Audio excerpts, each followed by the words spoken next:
the Androscoggin River Valley, the people, the places, the events, the history, all that makes up the vibrant story of the towns of the Androscoggin River Valley from Lewiston, Auburn through Mexico, Rumford, and Bethel to New Hampshire. Welcome to the July 2017 edition of Today River Valley. Today River Valley is the video news feature program for the towns of the Androscoggin Valley in the state of Maine. My name is Phil Blampied. I'm the host and producer of the program. A couple of editions ago, Today River Valley took a look at the fact that students throughout Maine do very poorly on the state's yearly assessment tests. In this edition, we're going to be looking at a couple of schools and what they're doing to try to cope with that problem and to increase student academic achievement. Then, as you know, thousands of people come to the state of Maine every summer for the Great Lakes and ponds, some of them big, some of them small. We're going to be looking at the story of a very small pond in the state with a very big history.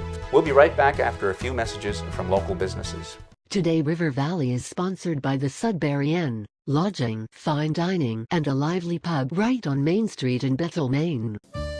Make the Sudbury Inn your headquarters for your next trip to Bethel. Centrally located downtown, this charming 19th century inn is right in the middle of shopping, skiing, fine dining, and all other Bethel attractions. Accommodations range from a full apartment with its own fireplace to deluxe two-room suites to single rooms.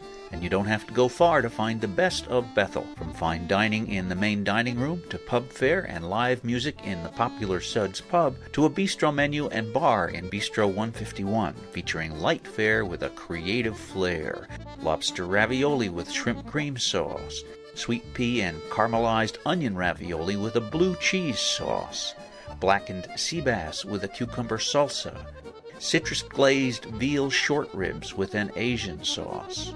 The Sudbury Inn is family-friendly, can accommodate pets, and as the magazine Bon Appetit put it, is the perfect way to end a day in Bethel.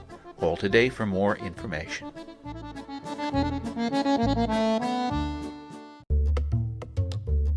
Don't drag your wash all over the place. If you're in western Maine, you have two great places to get your clothes clean. The M&K Laundromat on Route 2 in Mexico, right next to Far East Restaurant, and the Quick Clean Laundromat in Bethel at the corner of Railroad Street and Main Street, just a few steps away from Bethel Village. The M&K is new, clean, and bright, equipped with everything from inexpensive single-load machines to large-load machines to do your whole wash at once. There are plenty of dryers, so there's no waiting when your wash is done. There's a restroom for your comfort and convenience. Both our Mexico and Bethel locations have a complete security system with video cameras to ensure our laundromats are safe for you and all the items in your laundry. If you don't want to do the wash yourself, consider our drop-off service. Enjoy our Wi-Fi as you do your wash. Mexico is open from 5 a.m. for your convenience. Bethel is open 24 hours, 7 days a week.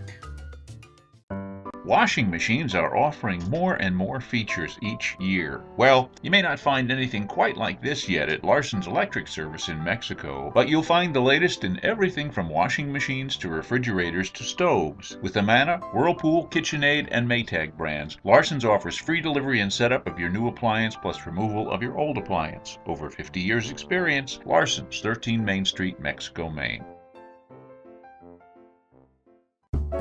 Bethel Outdoor Adventure on Route 2 in Bethel, Maine. Kayaking, paddleboarding, canoe and kayak trips, tubing down the river, sluicing for precious stones, and camping in a park-like setting. What we offer here is family-friendly adventure in a stunningly beautiful location. We're in the mountains of western Maine. We're on the shores of the Androscoggin River. It is really a beautiful, beautiful place for you to come and recreate.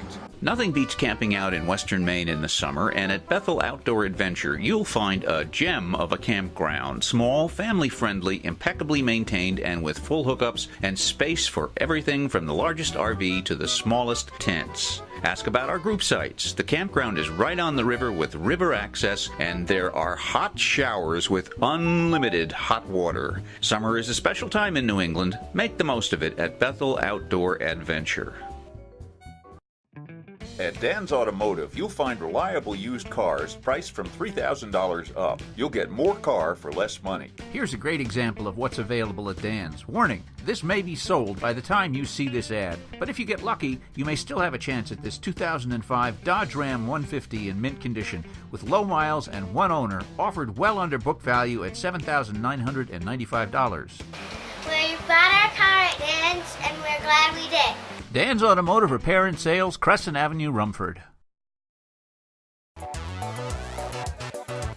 It's not unfair to say that anyone who hopes that the children of Maine are getting properly educated in the state's schools should be concerned. The state's annual education assessment test in 2016 showed that barely a majority of the state students were able to score high enough to satisfy state requirements. To put it bluntly, half the state's students flunked.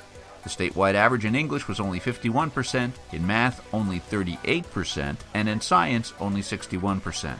But as reported in the May edition of Today River Valley, some of the blame can be put on the test itself. The state had trouble developing the right test format and issued a different test with a different format 3 different times over 3 years, creating confusion among students and reducing scores. More importantly, the tests were written to include material that many students hadn't even been taught, asking questions that students had no way to answer. Yet the test scores were so low that whatever problems there may have been with the test, the results still showed that there are problems with Maine schools. The Chief Academic Officer for the State Department of Education, Rochelle Tome, describes it like this.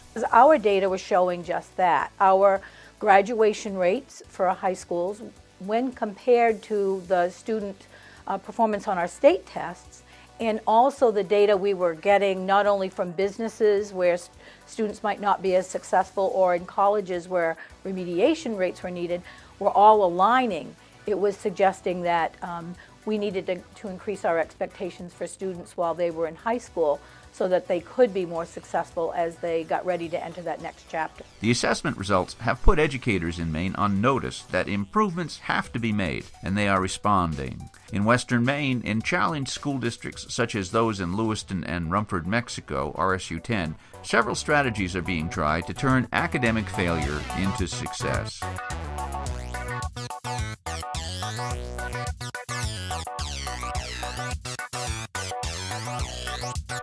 The first step toward improving the test scores in some districts is an obvious one. Be sure that the students are actually being taught all the material that they're going to be tested on. The odd situation of testing students on material that they hadn't been taught developed as the state of Maine suddenly changed the curriculum standards. Maine adopted the National Common Core Standards, which specify what students should know at each grade level and are generally considered to demand more of students than older curriculum models. Many districts were following older standards and are just now trying to catch up with the new Common Core curriculum, as RSU Assistant Superintendent Pam Doyen explains.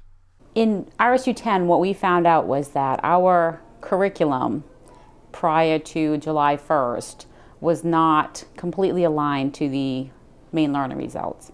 So some of our kids had not been exposed to the material that they were being tested on in the state testing. We started adjusting curriculum August 16th was the actual date that we started the adjustments. All of the teachers were told that we were moving to the Maine learning result. The standards are clear and they're rigorous. So if they're left in place long enough, our teachers will get our kids to meet them. I'm just hoping that there's not another change anytime in the near future, because every time there's a change, it makes it really difficult to play catch up. Another program to improve academic performance is teacher coaching, in which the school district hires experienced teachers to coach the other teachers on how to improve their techniques. The Lewiston Public Schools have 14 teacher coaches on staff. Superintendent Bill Webster explains how they work.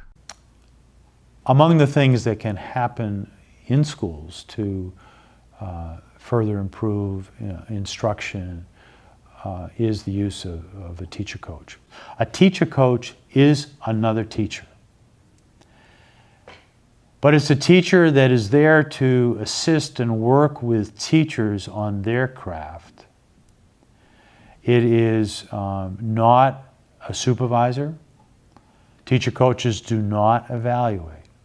The old idea of professional development is we would send teachers away to a workshop. They'd come back enthused about what they would learn, and maybe yes, maybe no, they would try things in the classroom that they learned from that. Teacher coaches can help facilitate the sharing of professional development information, but as importantly, going into the classroom and reinforcing those points. So it's ongoing professional development. So you can learn a concept, the coach might demonstrate it in the classroom, the teacher might then try it themselves in the classroom, they can debrief on it, they can talk about it with their grade level teams, and we think that this is an effective strategy to helping make the teachers all they can be in the classroom. There are times when teachers and I have to have tough conversations, absolutely. Emily Rowley is a teacher coach in math at Rumford Elementary School. And when the teacher is picking a teaching practice to work on, we also pick a student goal. And those student goals are going to be based on what content they are working on in the classroom while I'm there. So, and then we have a baseline that we give, so we'll give an assessment to see where the kids are at based on the student goal. I think having people come into your room is it's a rewarding opportunity. But you get a little nervous because you always want to be on your best. Cassie Danlick is a second grade teacher at Rumford Elementary School. The nice thing about the coaching process is that it's not a drop-in necessarily as much as it's a planned, like Eileen was saying, a collaborative effort to really pinpoint what, as the teacher, what I want to work on. So it takes a little bit of that anxiety out. So there isn't any one thing that when I go into a classroom, it's like, oh, whoa, this is terrible.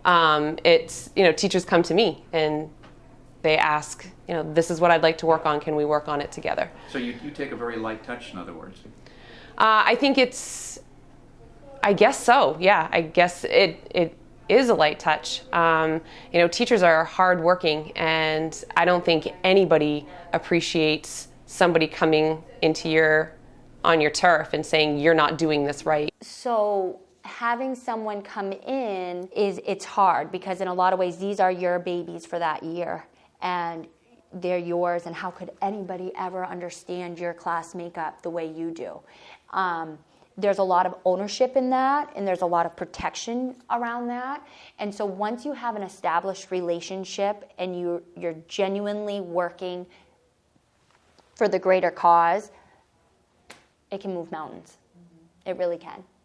I think that the teachers that I've worked with have started to become very reflective of their practice, which I think is the first step. Other strategies for improving learning include offering programs during the summer so that students don't lose ground over vacation, plus an aggressive effort to be sure kids are properly fed, with no-cost meals being given out at breakfast and lunch in both Lewiston and Rumford. Studies have shown that kids who come to school without having been fed properly at home have a much harder time learning. And a third strategy is just making sure kids show up. Both school districts are fighting the problem of truancy. I think there are a lot of things that we do to try and get kids to come to school. Jill Bartash is the principal of Rumford Elementary School. And when it's a habitual problem, yesterday I went with an officer to a home and brought a child to school. So we go to that extreme if we have to because we need our kids here. But we do lots of things before then. We talk with families, we talk with the kids, we set up positive programs so that they're here. We have conversations among administrators and among families and with the teachers. And, it's for sure a community effort to get kids at school regularly. I believe from the bottom of my soul that every student that walks in the doors in RSU 10 can learn and should be learning at eye levels. I wouldn't be here if I thought anything differently from that.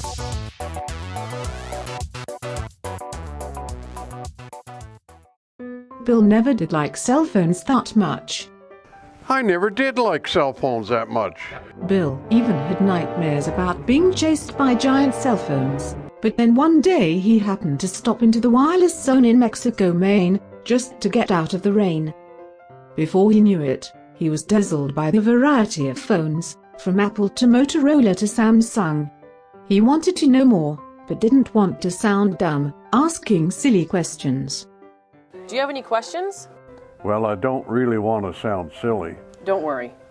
There are no silly questions at the Verizon Wireless Zone in Mexico, Maine. So it was, he found a phone and a service plan that left him saying something he never thought he'd say. You know, I do like cell phones. Remember, at the Verizon Wireless store in Mexico, we're always striving to be your cell phone provider of choice.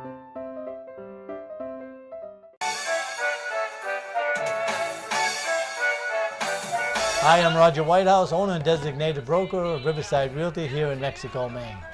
Of course, you know, we celebrate Independence Day this month. And in America, one of the greatest forms of independence is the right to own your own home. Think you can't afford it? Well, think again. Come on by for a no-obligation consultation, and we'll be glad to show you the many programs that make home ownership surprisingly affordable. And while you're here, you can check out our large inventory of properties, one of which just could be your own new home. Let's take a look right now at just a couple of these listings. This is MLS 1298159, a 1943 farmhouse on the State Road in a rural section of Roxbury, Maine, with 3 bedrooms plus an enclosed porch and an attached one-car garage. There's a back deck, above-ground pool, and a shed on 3 acres, listed at $149,975. This is MLS 1294129, a 7-room, 3-bedroom colonial garrison on a half-acre lot on a residential street in Rumford, Maine. With 1.5 baths, this house is tastefully renovated with hardwood floors throughout. It includes a detached 2-car garage and a shed, listed at $147,900. My staff of 6 has over a combined work history of over 100 years. We're here to serve you, whether you're considering buying or selling real estate. Call Riverside Realty at 369-0100. Hope to see you soon. Picture the name and logo of your business or organization on an attractive polo shirt, windbreaker, cap, or t-shirt. Then come by Perfect Stitch on Route 26 in South Paris, where you can turn that vision into a reality. Perfect Stitch is the place to go in Western Maine for embroidery, screen printing, and promotional items. With full-scale production right on site, Perfect Stitch can fill any order from a single shirt to dozens of them. Offering advertising and promotional items as well, Perfect Stitch is the one-stop shop for all your promotional needs. I'm Amy Ford. I own and operate Perfect Stitch Embroidery. Come on in and see the wide variety of products we offer at our showroom at 191 Park Street in South Paris. We can help you figure out what products would fit your needs best. Hope to see you soon.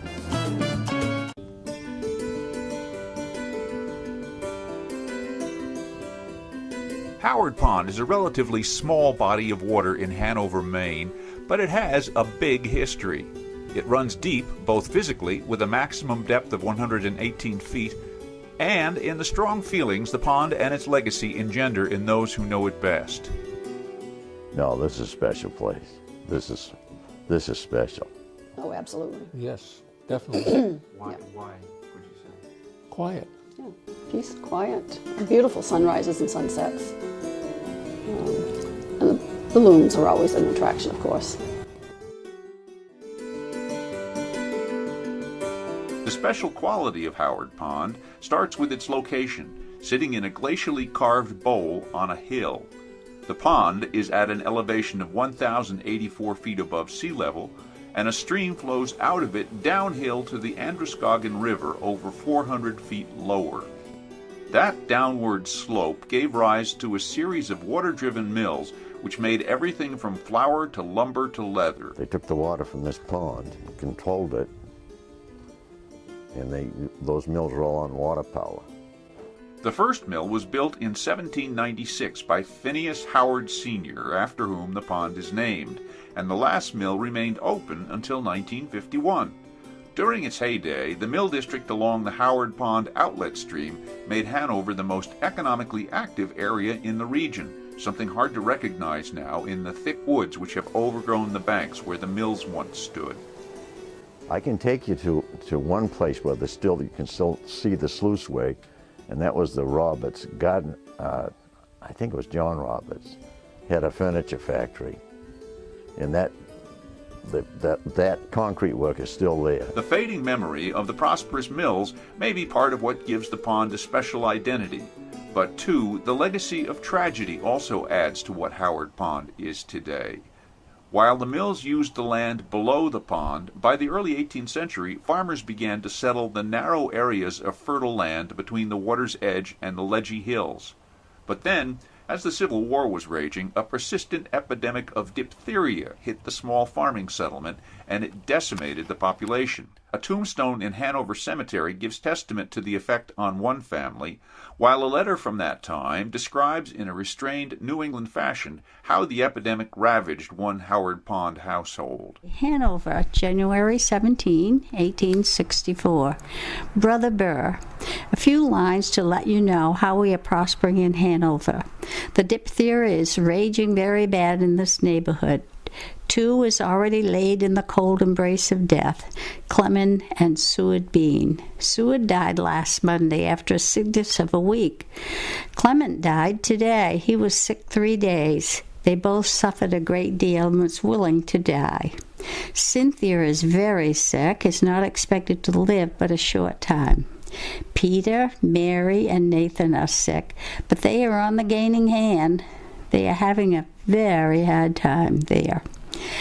Willard Jewett and his wife have got the diphtheria. Willard cannot live but a few hours. Anne is getting better. Mother is sick with the same disease, and Emery too. I'm afraid Mother was taken last night. Has not set up any today. Her throat is very white. The survivors of the epidemic finally evacuated the shores of Howard Pond, and the land remained empty for decades. By the early 20th century, however, people rediscovered Howard Pond as a beautiful location for rustic vacation camps, the history of the epidemic notwithstanding. The growing number of camp and homeowners eventually came into conflict with the remaining mill owners. The mill owners had the water rights. The pond would be drawn right down. In August, it would look like the Back Bay in Portland with the tide out. That's how bad it got. So a group of men got together and they bought the water rights. And that's what changed the whole thing. Because actually the mills were becoming obsolete. They didn't need the water. You know, once the need was gone, they'd gladly sell the water rights. By the mid-20th century, both the farms and the mills had disappeared, but the presence of homes and camps and electric lines around the thickly wooded shores of the pond generated another challenge, that of fire.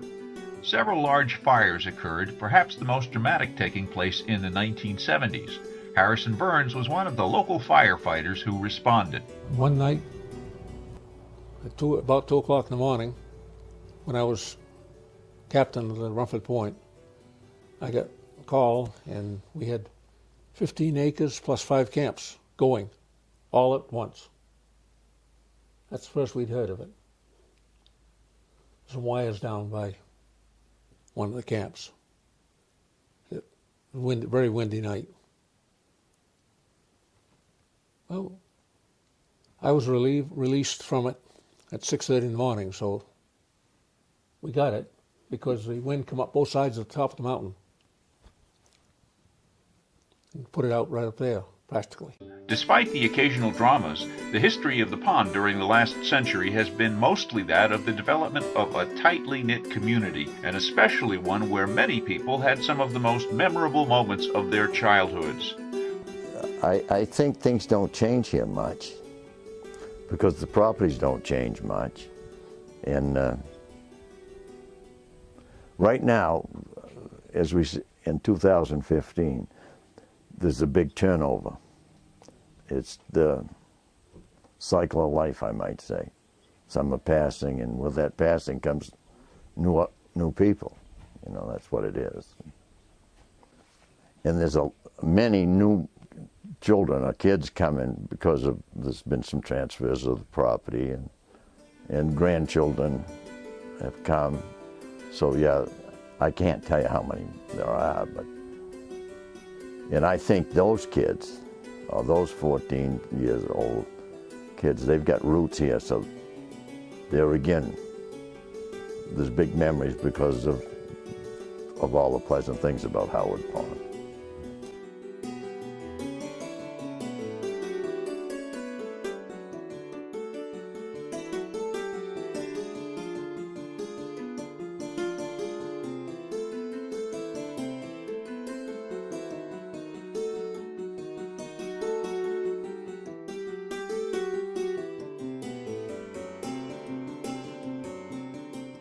Thinking about hardware and lumber for spring and summer projects? Consider The Numbers at Puya Lumber. The Numbers show a locally owned store with prices often competitive with chain and box stores. The Numbers show savings on gas and time by buying locally. The Numbers show even more savings with free delivery on orders over $50. Consider The Numbers at Puya Lumber. Buying locally can add up nicely. Puya Lumber, 369 River Road, Route 2, Mexico, Maine. Call 364-9999.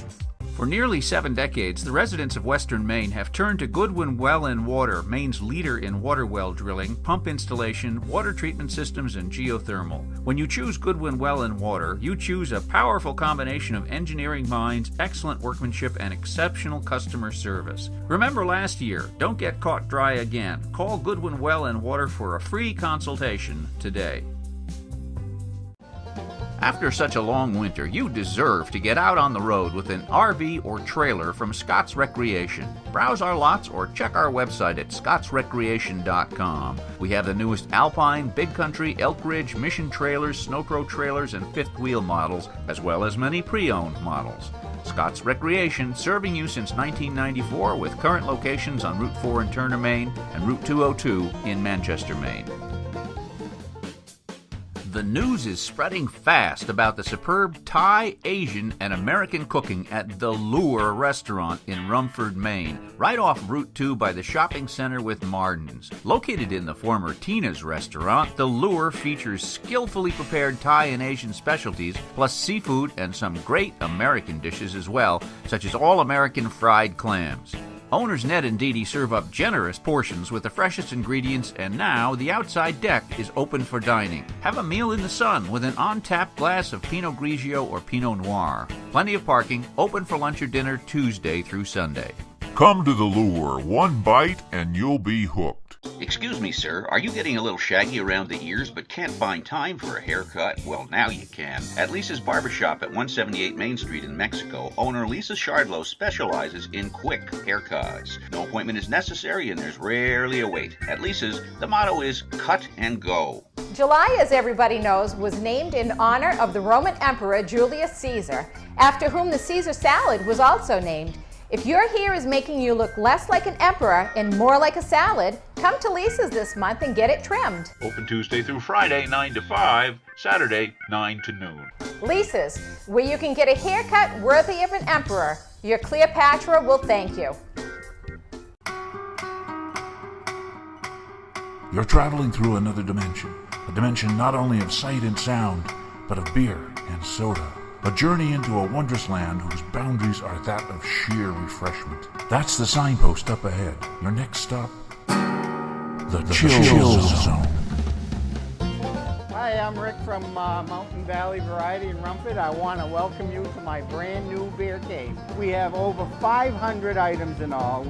Whatever you want, we either have or we can get. Head to Mountain Valley Variety for grab-and-go pizza, sandwiches, lobster rolls, hot foods. Don't forget the hand-cut steaks if you're grilling out tonight. Come on down to Mountain Valley Variety and see us all.